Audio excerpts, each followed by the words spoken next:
An essay from the fourth module of our syllabus, Structure and Meaning in Cinema, in Movies and Methods by Ronald Abramson.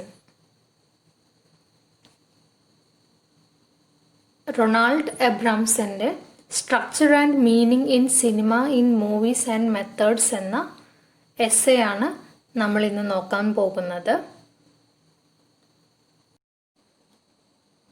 Cinematic language, സിനിമയുടെ language എന്താണ് എന്നതാണ് ഈ എസ്സേയിലൂടെ നമ്മൾ മനസ്സിലാക്കാൻ ശ്രമിക്കുന്നത്.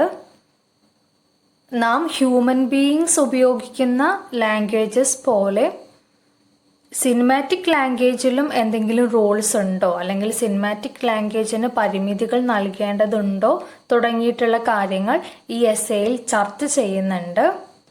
കൂടാതെ ആക്ച്വലി എന്താണ് സിനിമാറ്റിക് ലാംഗ്വേജ് എന്നതുകൊണ്ട് ഉദ്ദേശിക്കുന്നത് എന്നുകൂടി നമുക്ക് ഈ എസ്സേയിലൂടെ വ്യക്തമാക്കാൻ കഴിയും. സോ ഇനി എസ്സേയിലേക്ക് കടക്കാം.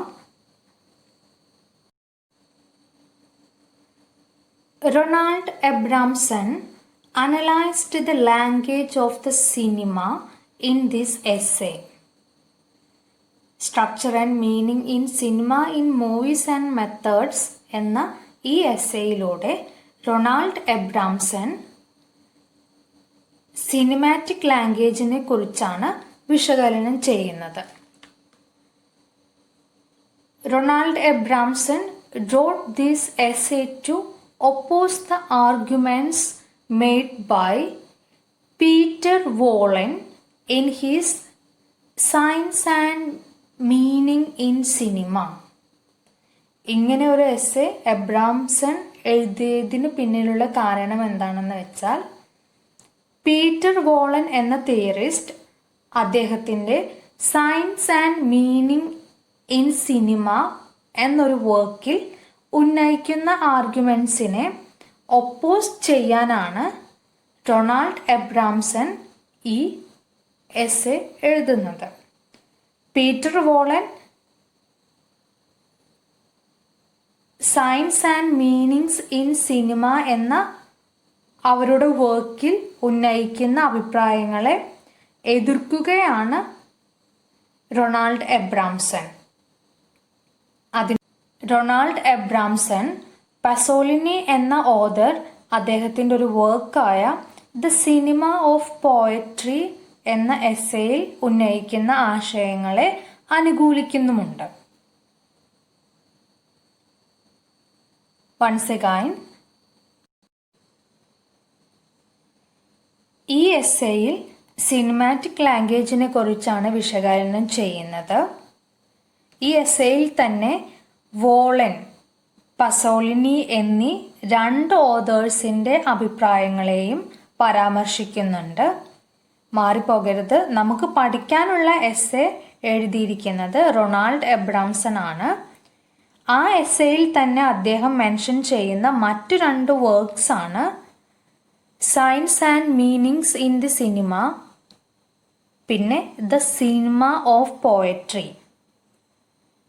ദ സിനിമ ഓഫ് പോയട്രി എഴുതിയിട്ടുള്ളത് പസോലിനിയാണ്. Science and meanings in the cinema എഴുതിയിട്ടുള്ളത് പീറ്റർ വോളൻ ആണ്. ഇനി ശ്രദ്ധിക്കേണ്ട മറ്റൊരു കാര്യം എന്താണെന്ന് വെച്ചാൽ, സിനിമാറ്റിക് ലാംഗ്വേജിനെ കുറിച്ച് പീറ്റർ വോളൻ്റെയും പസോലിനിയുടെയും അഭിപ്രായങ്ങൾ വ്യത്യസ്തമാണ്. ഇതിൽ പസോലിനിയുടെ ആശയങ്ങളുമായാണ് റൊണാൾഡ് എബ്രാംസൺ യോജിക്കുന്നത്. പീറ്റർ വോളൻ്റെയും പസോലിനിയുടെയും അഭിപ്രായങ്ങൾ വ്യത്യസ്തമാണ്. റൊണാൾഡ് എബ്രാംസൺ യോജിക്കുന്നത് പസോലിനിയുടെ ആശയങ്ങളുമായാണ്. അതേസമയം വോളൻ്റെ ആശയങ്ങളെ റൊണാൾഡ് എബ്രാംസൺ എതിർക്കുന്നുമുണ്ട്.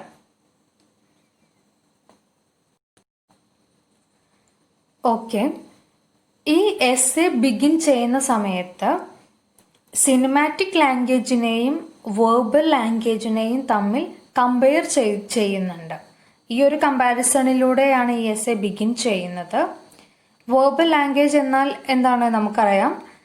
ഹ്യൂമൻ ബീയിങ്സ് കമ്മ്യൂണിക്കേഷൻ ഉപയോഗിക്കുന്നത് വേർബൽ ലാംഗ്വേജ് ആണ്. ഹ്യൂമൻ ബീയിങ്സ് മാത്രമാണോ ലാംഗ്വേജ് ഉപയോഗിക്കുന്നത്? അങ്ങനെയാണെങ്കിൽ അല്ല, മറിച്ച് all living beings R communicating through there on way. Human beings മാത്രമല്ല, എല്ലാ ലിവിങ് ബീയിങ്സും കമ്മ്യൂണിക്കേറ്റ് ചെയ്യുന്നുണ്ട്. അനിമൽസ് അടക്കമുള്ള എല്ലാ ജീവജാലങ്ങളും, എല്ലാ ലിവിങ് ബീയിങ്സും അവരുടേതായ ഒരു വേയിലൂടെ കമ്മ്യൂണിക്കേറ്റ് ചെയ്യുന്നുണ്ട്.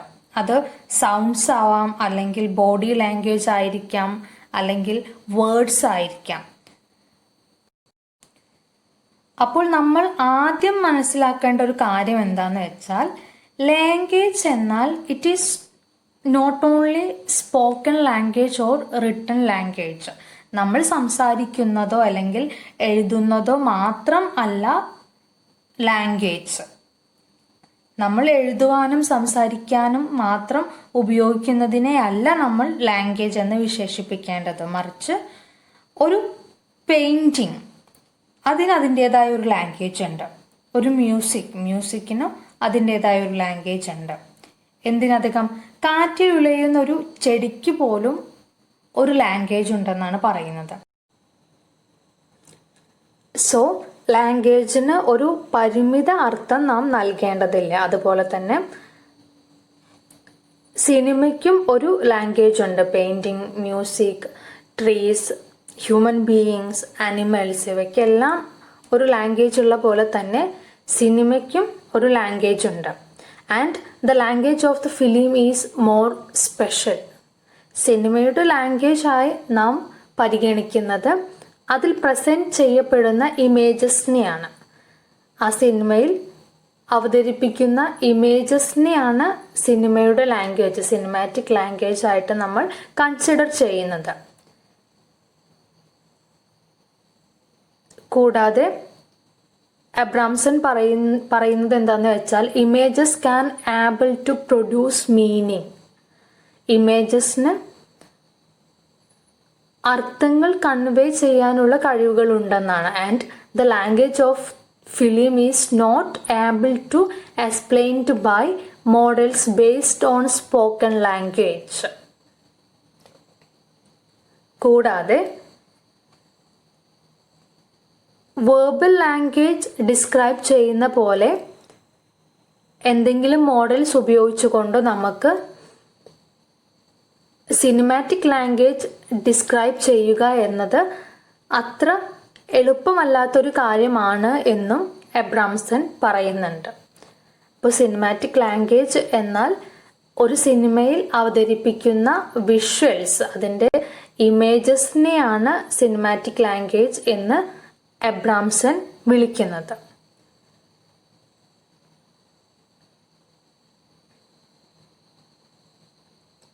പിന്നെ പറഞ്ഞത് എന്താന്ന് വെച്ചാൽ, സിനിമയ്ക്ക് ഒരു ലാംഗ്വേജ് ഉണ്ട്, എന്നാൽ സ്പോക്കൺ ലാംഗ്വേജിനെ ഡിസ്ക്രൈബ് ചെയ്യാൻ കഴിയുന്ന പോലെ അത്ര എളുപ്പത്തിൽ ഏതെങ്കിലും ഒരു മോഡൽ ഉപയോഗിച്ചുകൊണ്ട് സിനിമാറ്റിക് ലാംഗ്വേജിനെ ഡിഫൈൻ ചെയ്യാൻ കഴിയില്ല എന്നാണ് നമ്മൾ പിന്നീട് പറഞ്ഞത്.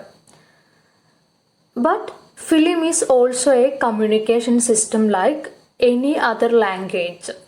നമുക്ക് സിനിമാറ്റിക് ലാംഗ്വേജിനെ ഡിഫൈൻ ചെയ്യാൻ കഴിയുന്നില്ലെങ്കിൽ കൂടിയും മറ്റെല്ലാ ലാംഗ്വേജസിനെ പോലെ തന്നെയും ഫിലിമും ഒരു കമ്മ്യൂണിക്കേഷൻ സിസ്റ്റമാണ് എന്നാണ് എബ്രാംസൺ അഭിപ്രായപ്പെടുന്നത്. സിനിമയും ഒരു കമ്മ്യൂണിക്കേഷൻ സിസ്റ്റമാണ്. മറ്റെല്ലാ ഭാഷകളെ പോലെ തന്നെയും സിനിമയും ഒരു കമ്മ്യൂണിക്കേഷൻ സിസ്റ്റം ആണ് എന്നാണ് റൊണാൾഡ് എബ്രാംസൺ അഭിപ്രായപ്പെടുന്നത്.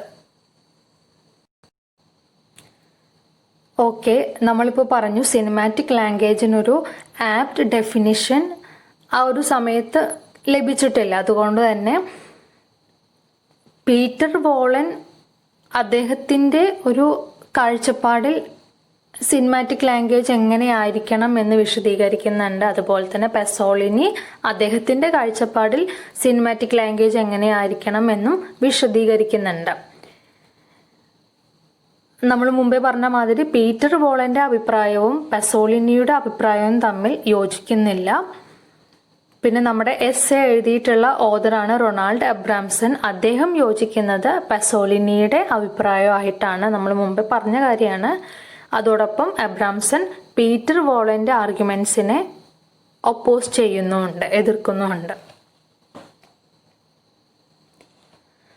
പീറ്റർ വോളൻ അഭിപ്രായപ്പെടുന്നത് എന്താന്ന് വെച്ചാൽ വേർബൽ ലാംഗ്വേജിലുള്ള പോലെ തന്നെ സെമിയോളജി ഫിലിമിലും അപ്ലൈ ചെയ്യണം എന്നാണ് പീറ്റർ വോളൻ അഭിപ്രായപ്പെടുന്നത്. വേർബൽ ലാംഗ്വേജ് ഗ്രാമറിനും സ്ട്രക്ചർ അല്ലെങ്കിൽ സിൻടാക്സിനും പ്രാധാന്യം കൊടുക്കുന്നുണ്ട്. മാത്രമല്ല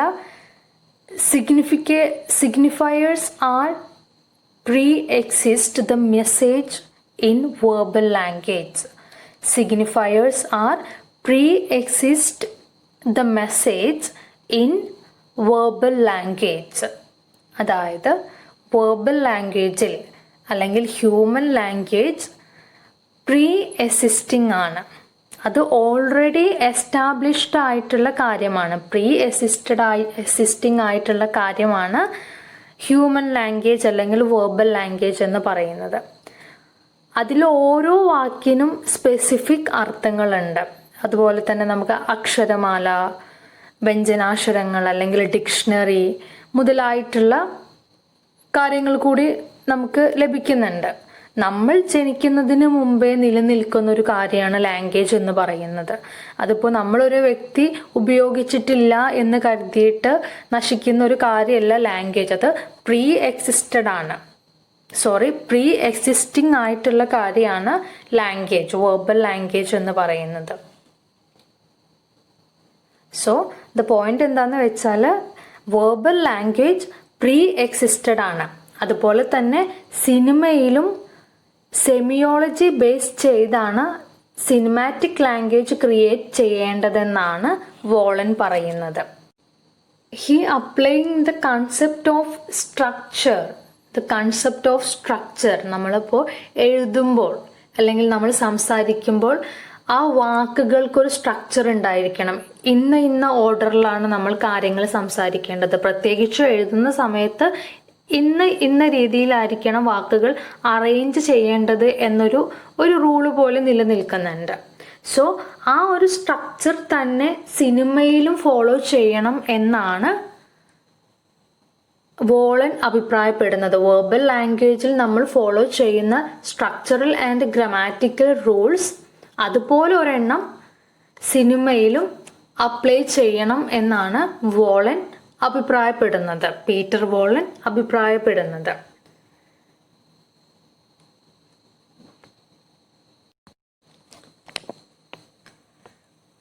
പിന്നീട് ഇദ്ദേഹം പറയുന്നത് എന്താന്ന് വെച്ചാൽ സിനിമയിൽ മെസ്സേജസ് കൺവേ ചെയ്യപ്പെടുന്നത് ഡയലോഗ്സിലൂടെയാണ്. അതുകൊണ്ട് തന്നെ വേർബൽ ലാംഗ്വേജിലെ പോലെ സെമന്റിക്സ് സിനിമയിലും അപ്ലൈ ചെയ്യാനാണ് വോളൻ ശ്രമിക്കുന്നത്.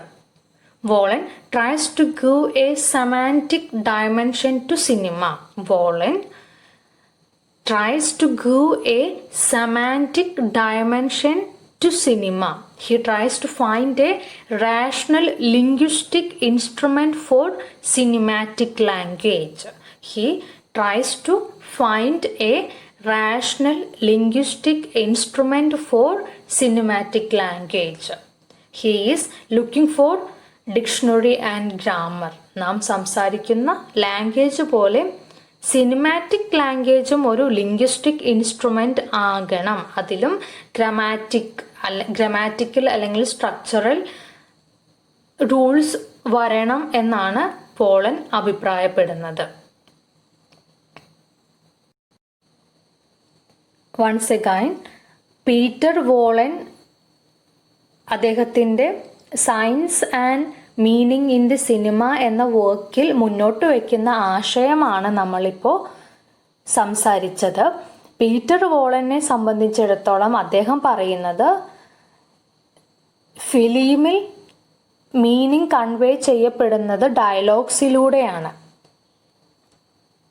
അതുകൊണ്ട് തന്നെ വേർബൽ ലാംഗ്വേജിൽ നമ്മൾ ഫോളോ ചെയ്യുന്ന സെമന്റിക്സ് അല്ലെങ്കിൽ ഗ്രാമാറ്റിക്കൽ ഓർഡേഴ്സ് തുടങ്ങിയ കാര്യങ്ങൾ സിനിമയിലും അപ്ലൈ ചെയ്യണം. ആ സ്ട്രക്ചർ സിനിമയിലും അപ്ലൈ ചെയ്യണം എന്നാണ് വോളൻ അഭിപ്രായപ്പെടുന്നത്. നമുക്ക് സംസാരിക്കുമ്പോഴും അല്ലെങ്കിൽ എഴുതുമ്പോഴും വാക്കുകൾ യൂസ് ചെയ്യുന്നതിനൊരു ക്രമമുണ്ട്. മലയാളത്തിൽ അത് അത്ര അനുഭവപ്പെടില്ല, പക്ഷെ മറ്റ് ലാംഗ്വേജസിൽ സംസാരിക്കുമ്പോഴോ അല്ലെങ്കിൽ എഴുതുമ്പോഴോ നമുക്കത് കൂടുതൽ മനസ്സിലാക്കാൻ കഴിയും. ഇപ്പോൾ ഇംഗ്ലീഷിൻ്റെ കാര്യം എടുത്ത് നോക്കുകയാണെങ്കിൽ ഒരു സെൻറ്റൻസ് എഴുതുന്ന സമയത്ത് സബ്ജക്റ്റ് ആദ്യം വരണം, പിന്നീട് വേർബ് വരണം, പിന്നീട് ഒബ്ജക്റ്റ് വരണം എന്നിങ്ങനെ ചില ഓർഡേഴ്സ് ഒക്കെ ഉണ്ടല്ലോ. ഇത്തരത്തിലുള്ള ഗ്രാമാറ്റിക്കൽ റൂൾസ് എല്ലാം നിലനിൽക്കുന്നുണ്ട്. കൂടാതെ ഇത്തരത്തിലുള്ള ലാംഗ്വേജസ് മലയാളം അടക്കമുള്ള ലാംഗ്വേജസിലാണെങ്കിലും നമുക്ക് ആവശ്യമായ അല്ലെങ്കിൽ നമ്മൾ ഉപയോഗിക്കാൻ ഇടയുള്ള വാക്കുകളുടെ എല്ലാം കളക്ഷൻ, അതായത് ഡിക്ഷണറി അവൈലബിൾ ആണ്, നമുക്ക് ലഭ്യമാണ്. സോ നമ്മൾ എപ്പോഴും ഉപയോഗിക്കുന്ന semantic and grammatical rules, syntax എന്നിവ സെയിം ആണ്, അതിൽ മാറ്റമില്ല. സെയിം ഓർഡേഴ്സ് ആണ്, സെയിം സ്ട്രക്ചർ ആണ്. അത് പ്രീ എക്സിസ്റ്റഡ് ആണ്. നമ്മൾ മുമ്പേ പറഞ്ഞ മാതിരി അത് പ്രീ എക്സിസ്റ്റഡ് ആയിട്ടുള്ള ഒരു കാര്യം കൂടിയാണ്. പ്രീ എക്സിസ്റ്റഡ് ആയത് കാരണം തന്നെ അതൊരു നിയമം പോലെ നമ്മൾ കീപ്പ് ചെയ്യുന്നുമുണ്ട്. ഇതുപോലെ തന്നെയാണ് സിനിമാറ്റിക് ലാംഗ്വേജും ആകേണ്ടത് എന്നാണ് പീറ്റേഴ്സ് വോളൻ അഭിപ്രായപ്പെടുന്നത്. ഓക്കെ, ഒന്നുകൂടെ സമ്മപ്പ് ചെയ്യുകയാണ്. പീറ്റർ വോളൻ അഭിപ്രായപ്പെടുന്നത് എന്താന്ന് വെച്ചാൽ, നമ്മൾ വെർബൽ ലാംഗ്വേജിൽ ഫോളോ ചെയ്യുന്ന structural and grammatical orders cinematic ലാംഗ്വേജിലും കൊണ്ടുവരണം. ആ ഒരു സെമന്റിക്സ് സിനിമാറ്റിക് ലാംഗ്വേജിലും അപ്ലൈ ചെയ്യണം എന്നാണ് പീറ്റർ വോളൻ അഭിപ്രായപ്പെടുന്നത്. ഈ അഭിപ്രായത്തിനെതിരെയാണ് പസോലിനിയും അതുപോലെ തന്നെ റൊണാൾഡ് എബ്രാംസണും. ഇനി ഇവരുടെ അഭിപ്രായങ്ങൾ, പസോളിനിയുടെയും റൊണാൾഡ് എബ്രാംസിൻ്റെയും അഭിപ്രായങ്ങൾ അല്ലെങ്കിൽ ആശയങ്ങൾ എന്താണെന്ന് നോക്കാം. സിനിമയെ അത്തരത്തിലൊരു ആർക്കിടൈപ്പ് മോഡലിലേക്ക് കൊണ്ടുവരാൻ റൊണാൾഡ് എബ്രാംസൺ തയ്യാറാകുന്നില്ല. ഡയലോഗ്സ് അല്ല, മറിച്ച് ഇമേജസ് ആണ് സിനിമയിൽ മീനിങ് കൺവേ ചെയ്യുന്നതെന്നാണ് റൊണാൾഡ് എബ്രാംസൺ അഭിപ്രായപ്പെടുന്നത്. കൂടാതെ ഒരു സിനിമ ഓരോ സംവിധായകനും അവരുടേതായ ഒരു കയ്യൊപ്പ് ചാർത്താനുള്ള അല്ലെങ്കിൽ പുതുമകൾ സൃഷ്ടിക്കാനുള്ള, അവരുടെ യുണീക്നെസ് കൊണ്ടുവരാനുള്ള ഒരു ഇടമാണ് ഓരോ സംവിധായകനും അവരുടെ സിനിമ എന്നാണ് എബ്രാംസൺ പറയുന്നത്. അതുകൊണ്ട് തന്നെ വെർബൽ ലാംഗ്വേജിലുള്ള പോലെ ഗ്രാമാറ്റിക്കൽ ഓർ സെമന്റിക് റൂൾസ് കൊണ്ടുവന്നാൽ സിനിമ പരിമിതികളിൽ ഒതുങ്ങിപ്പോകും എന്നാണ് അദ്ദേഹം വ്യക്തമാക്കുന്നത്.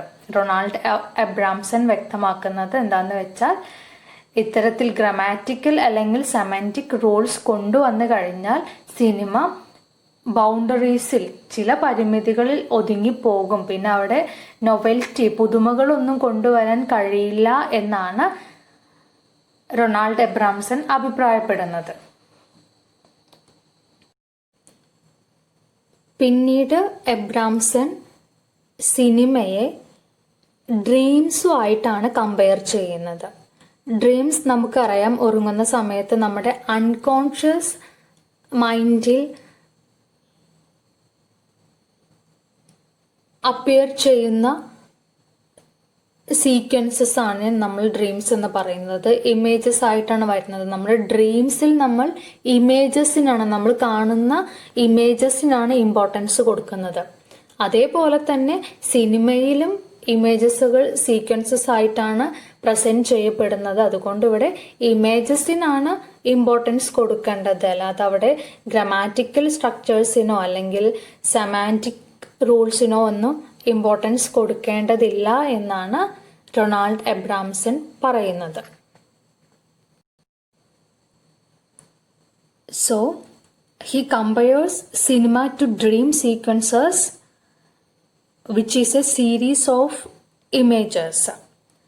This complex world of images is the language of cinema, and it is not any structural or grammatical.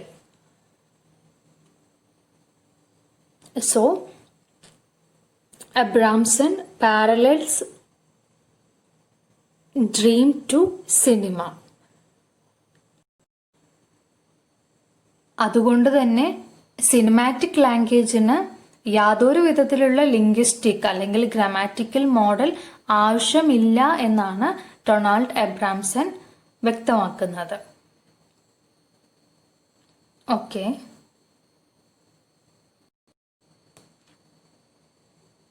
So Abramson is against Peter Wollen's argument, who applying the concept of structure to cinema.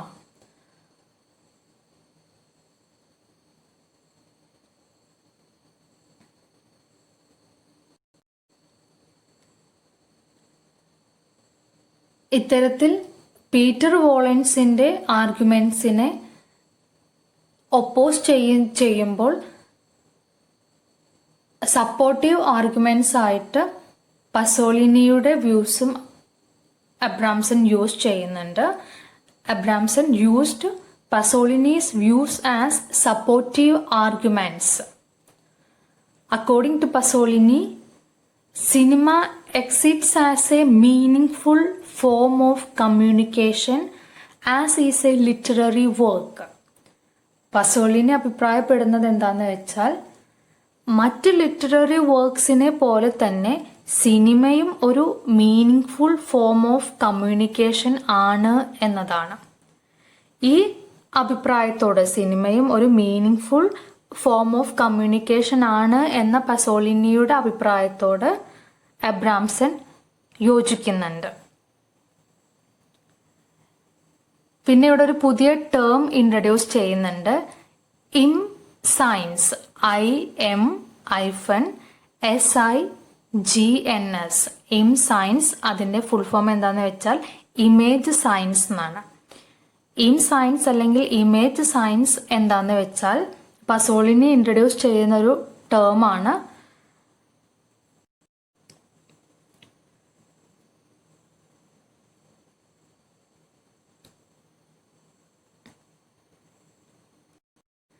അതിലൂടെ ഉദ്ദേശിക്കുന്നത് എന്താന്ന് വെച്ചാൽ, സിനിമയിൽ present ചെയ്യപ്പെടുന്ന ഓരോ ഇമേജും ഒരു meaning convey ചെയ്യുന്നുണ്ട്.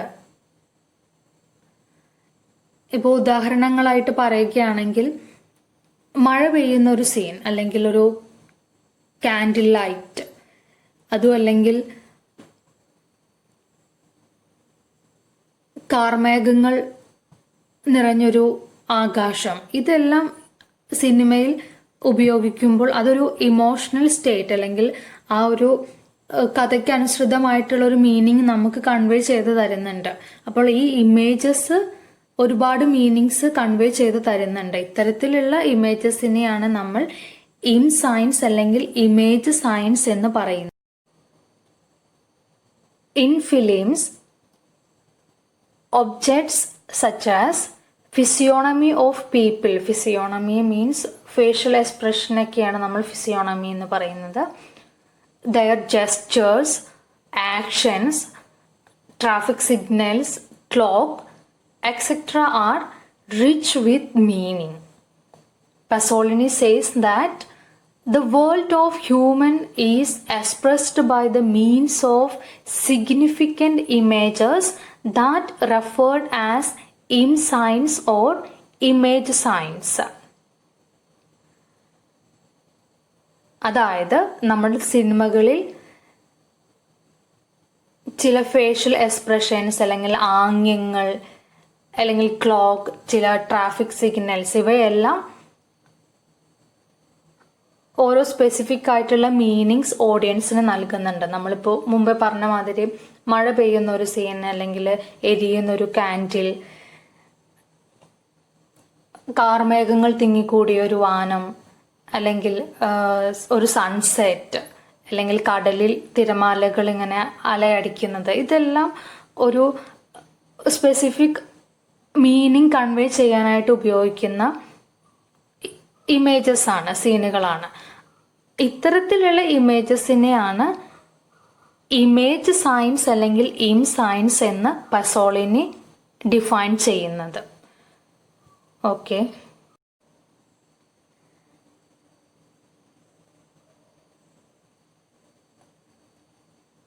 ഒരു സിനിമയിൽ ഇമേജസിന് പ്രാധാന്യമുണ്ട് എന്ന് തെളിയിക്കുന്ന മറ്റൊരു കാര്യം എന്താണെന്ന് വെച്ചാൽ, സൈലന്റ് മൂവികൾ ആദ്യം നിശബ്ദ ചിത്രങ്ങളായിരുന്നു. ആ സമയത്ത് നമുക്ക് സൗണ്ട് ഇല്ല, അവിടെ ഡയലോഗ്സ് ഇല്ല. പക്ഷെ ഇമേജസ് ആയിരുന്നു കമ്മ്യൂണിക്കേഷൻ, അതായത് കാര്യങ്ങൾ കൺവേ ചെയ്തിട്ടുണ്ടായിരുന്നത്, മീനിങ്സ് കൺവേ ചെയ്തിട്ടുണ്ടായിരുന്നത്. അതുകൊണ്ട് തന്നെ ഇമേജസിന് സിനിമയിൽ പ്രാധാന്യമുണ്ട് എന്ന് നമുക്ക് അതിലൂടെ മനസ്സിലാക്കാൻ കഴിയും. അതുപോലെ തന്നെ നമുക്ക് we can replace spoken languages with images. ഇപ്പോൾ കുറേ മുമ്പേ ഉള്ള മലയാള സിനിമകൾ എടുത്തു കഴിഞ്ഞാൽ, പ്രത്യേകിച്ചും എം ടിയുടെ തിരക്കഥകളെ ആധാരമാക്കിയിട്ടുള്ള സിനിമകളെല്ലാം എടുത്തു കഴിഞ്ഞാൽ നമുക്കറിയാം അവിടെ ഡയലോഗിനാണ് ഇമ്പോർട്ടൻസ്. അതും വളരെ സാഹിത്യം കൂടിക്കലർന്ന ലാംഗ്വേജിൽ, ഒരുപാട് ലിറ്റററി ആയിട്ടുള്ള ലാംഗ്വേജിലാണ് കാര്യങ്ങൾ അവതരിപ്പിച്ചിട്ടുണ്ടായിരുന്നത്. അവിടെ ഡയലോഗ്സിനായിരുന്നു ഇമ്പോർട്ടൻസ് കൊടുത്തിട്ടുണ്ടായിരുന്നത്. പക്ഷെ ഈ ഒരു ഇടക്കാലത്ത് ഇറങ്ങിയിട്ടുള്ള സിനിമകൾ നോക്കിയാൽ അറിയാം, ഡയലോഗ്സ് അല്ലെങ്കിൽ സ്പോക്കൺ ലാംഗ്വേജ് എന്നതിലുപരി അവിടെ കൺസെപ്റ്റുകൾക്കാണ് ഇമ്പോർട്ടൻസ് കൊടുക്കുന്നത്. നമുക്ക് മീനിങ്സ് കൺവേ ചെയ്യാനായിട്ട് ലാംഗ്വേജസ് വേണ്ട, മറിച്ച് ഇമേജസ് മതി, കൺസെപ്റ്റുകൾക്കാണ് ഇപ്പോഴത്തെ സിനിമകൾ പ്രാധാന്യം നൽകുന്നത്. വേറെ നമുക്ക് എല്ലാവർക്കും പരിചിതമായിട്ടുള്ള ഒരു എക്സാമ്പിൾ പറയാനാണെങ്കിൽ, വൈക്കം മുഹമ്മദ് ബഷീറിന്റെ മതിലുകൾ എന്ന വർക്ക് സിനിമ ആക്കിയിട്ടുണ്ടായിരുന്നു. അതിൽ ആ സിനിമയിലുള്ള ഡയലോഗ്സ് തരുന്ന അതേ എഫക്റ്റ്, അല്ലെങ്കിൽ ഡയലോഗ്സ് തരുന്നതിനേക്കാൾ എഫക്റ്റ് മതിൽ എന്ന ഇമേജിന് നൽകാൻ കഴിഞ്ഞിട്ടുണ്ട്. സോ സിനിമകളിൽ ഇമേജസിനും പ്രാധാന്യമുണ്ട് എന്ന് ഇത്രയും കാര്യങ്ങൾ വ്യക്തമാക്കുന്നുണ്ട്. ഇത്തരത്തിലുള്ള images that improve aesthetic richness of cinema, ഇത്തരത്തിലുള്ള ഇമേജുകൾ സിനിമയുടെ ഈസ്തെറ്റിക് റിച്ച്നെസ് ഇംപ്രൂവ് ചെയ്യുകയാണ് ചെയ്യുന്നത്.